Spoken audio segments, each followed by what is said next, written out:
I am an artist who comes from everywhere and I guess nowhere. I really enjoy being out in nature. I really enjoy reading, writing. I enjoy being around the people I love. I enjoy cooking for them. And I believe that art is not necessarily always involving making art. I believe that art is also just living. It's the constant interactions that you have with the world around you. So the name I sign my work under, I usually sign my name as Nat, N-A-T. Sometimes I add an H and I make it Nath. My friends jokingly call me Nephew. So I have many personas and I value all of them within my life. And people who know me kind of are like, oh, are you in this persona right now? Where are you going? So my main one, who I have to be most of the time, is I would call Matthew Dogwood. And this is like your good all-American guy who, for lack of a better word, wears the pants because he has to. Which is kind of a silly thing to say, but like when you're going to work and you're performing for other people, you kind of do have to put on this like nice guy sort of face or persona. And so I have the opposite of that, who's Natalie Wilting, and she's kind of a badass. Like she's the kind of person who you would meet at a party and she would do anything. And so she comes out occasionally, very rarely, but when she does, people are like, oh, where'd that come from? Who are you right now? I chose the name Natalie for her because it's kind of the opposite of my name Natalia. So when people hear the name Natalie, or when I hear it, I'm like, oh, that's like the evil version of myself.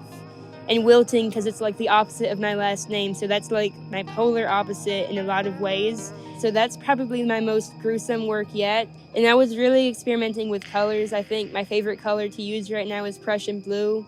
There's just such a richness to the color, and it's also so glowy when you add white. It's almost neon. I wouldn't say Natalie Wilting is necessarily an artist. She's kind of maybe more of like the artist of whatever situation she's in. So like when I'm making paintings, I make that under like my most like central self, which is Nat. So I guess to me, like making paintings is kind of my truest form of art. So I have another painting. This painting is basically a woodland scene. I'm really proud of that one because I took my canvas out into the woods and I painted. And I think there's something which is really magical about being in that space that you are trying to capture and trying to put it on canvas. So like there's this sense of like you watch artists work, you watch them draw, get their lines down on the paper, shade, and people don't often always like their own work. They don't like the way that they process things, or they're like, oh, that person processes things so much better than I do. I wish I was them. But like that's the most honest thing about your work. Your mistakes, the things that you put in which you wish you didn't put in. So this piece was really fun because it was really like conceptually pushing myself to do what I could and experiment, right? So I didn't really start a lot of this piece with any idea of like what was going to happen. I put paint down on this canvas and I decided to react to what I had. So like that painting was loosely based off of this short story I wrote, which was kind of about Catholic burial habits. Catholics have super kooky burial rituals. I think there's one where you bury St. Joseph upside down and that helps you sell a house. But then it's also talking about how Catholics don't believe you should scatter cremation ashes. But the painting ended up looking nothing like that short story. It was just kind of a mediation of like, where am I going with this? That was more fun. So like when you start with one idea and you can turn it into something else, that's when something is the most interesting to me. I think my writing is something which is very personal, very like autobiographical. It is kind of my way of like poking apart the world. So in a sense, just like I view my paintings as this magical realist dish, I kind of see that in my writing, in the sense that like I never have written a story yet, which something weird hasn't happened. I processed my falling in love a couple years back. I wrote a story where things were kind of different. I was a character who could become a ghost and kind of enact acts of revenge. And that was kind of like healing because it was like an alternate reality. And even like writing about art, I think is important. I've also written fictional stories about artists who struggle with their identity as an artist. They struggle with what should I actually be making. And those are all stories that I've experienced or things that I've seen my friends experience as artists who don't always know why they're making work or understand their own intention, and they kind of like go into these pits of like, well, what am I actually doing? Why am I doing what I'm doing? So I believe that writing is kind of this important way to center myself and to think through concepts, to think through ideas in art, to think through who I am.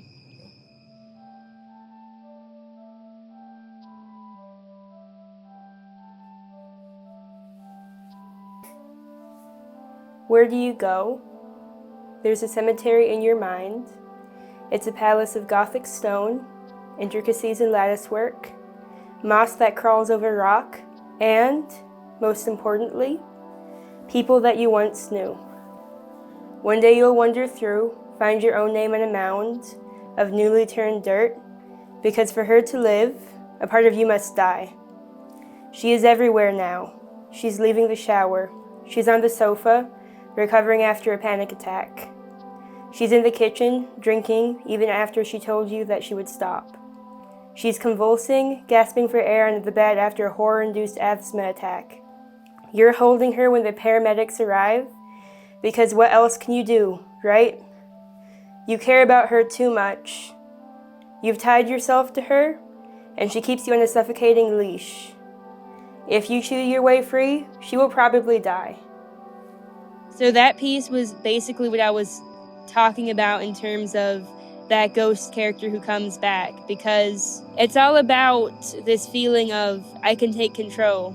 Because in the story, like, I'm reflecting on my state at that time, and that state of falling in love, and how it basically felt like, in some ways, to have this friendship with this person who I had very big feelings for. I had to kind of bury parts of myself. It's all about the compromises you make when you're trying to love somebody, and this unhealthy sense of like, well, if I do this, then I'm worthy of being loved. If I do this, maybe this could work out. If I do this, maybe this impossible situation will be okay. So a big inspiration for me is the Fluxus movement. I took a class when I was in school, and it was all about how you could turn one type of work into another type of work.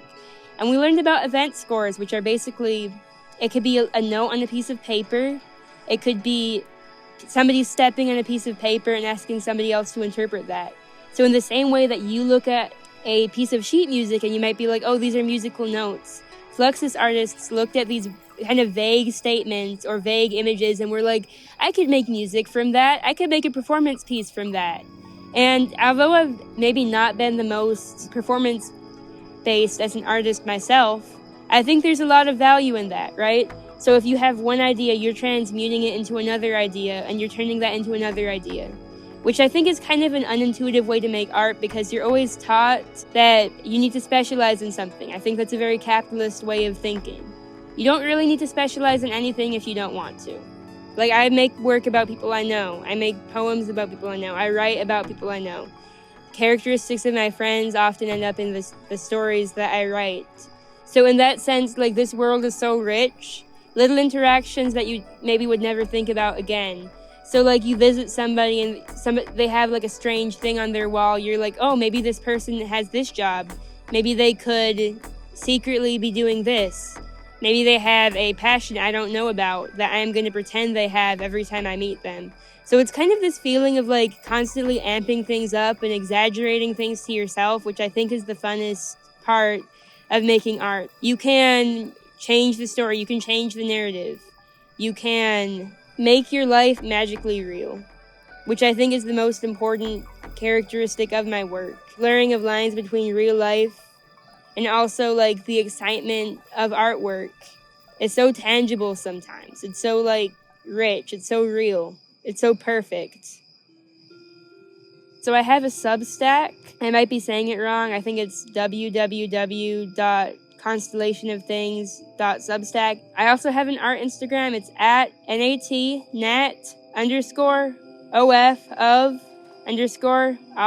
ALIA, Nat of Alia.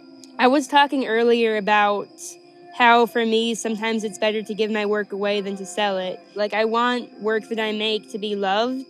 I want it to be regarded, rather than being held in some kind of cabinet, held in some kind of void by somebody who'd rather collect it or hoard it. So to me, it's more important that whoever has my work or whatever happens to my work, it's just not seen as some kind of entity to make profit off of. That's not why I make work. That's not why I would want my work to circulate. I would say that, in a sense, yes, I'm part of this group of young artists who maybe are not thinking about status in art, right? Like a lot of the people I know, like they want some kind of status associated with their work, but there's also this feeling of like, well, this is the work which is calling to me, so I'm going to make it no matter what. But in another sense, no, because like I don't really trust the engine of art, if that makes any sense. Like in terms of when you're making work or you're producing work, you're asking like, who is it for? Like I don't want my work to be easily consumable. I don't want people to look at it and instantly fall in love with it. Like that never was my goal in terms of what I'm doing. I would rather somebody look at my work and they try to learn it, they try to learn from it, and in that sense also try to learn about and connect with their own experiences. Regardless, like I'm gonna keep on making for myself rather than being part of this artistic machine. You don't need to be an artist who makes art. Like there's all sorts of ways of living. There's all sorts of ways of creating. Like you being a creative doesn't always mean you're in this constant state of production. There's also these stages of rest, these stages of imagination. And if you don't have that, if you're constantly making yourself create, like sure things will be made, but like where are you? Also when you're making, having that sense of mediation, having that sense of like going into yourself, trying to figure out what you're trying to make and how you're going to make it is super important. If you don't have that sense of who you are, if you don't take the time to be with yourself and realize like this is who I am and what I'm trying to make, like what is your work really gonna say? So I made this about like a year ago, maybe a year and a half ago. This is kind of old by now. And I made it on a piece of reclaimed canvas. I found this canvas just laying around in the art school. This thing is a picture, a self-portrait that I made of me walking in the Oconee Cemetery. So I was just really trying to showcase kind of a feeling of desolation. So this historic old cemetery that I'm sitting in is very special to me.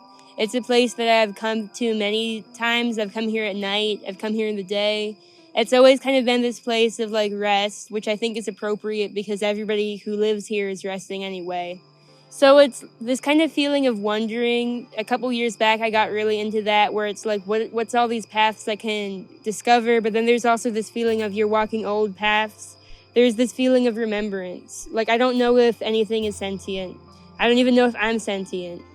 But when I'm walking on the ground, when I'm like making that decision, when I'm coming through here, like maybe the ground remembers me. Maybe this place does. Like everything can change, like new construction pops up. New places, new buildings. But this cemetery, it just kind of is here. And nothing really changes about it. Maybe new people get buried, that's about it. If there's anything that I'm looking at my work and I'm thinking about, it's like, what don't I know about myself and what am I bringing to the surface? And then in a more healing kind of metaphor, like what about myself is already whole as it is, right? So I can't just look at myself like I am broken, I make art. I have to look at this like, how is my practice going to be healing to me? How is it going to bring me joy?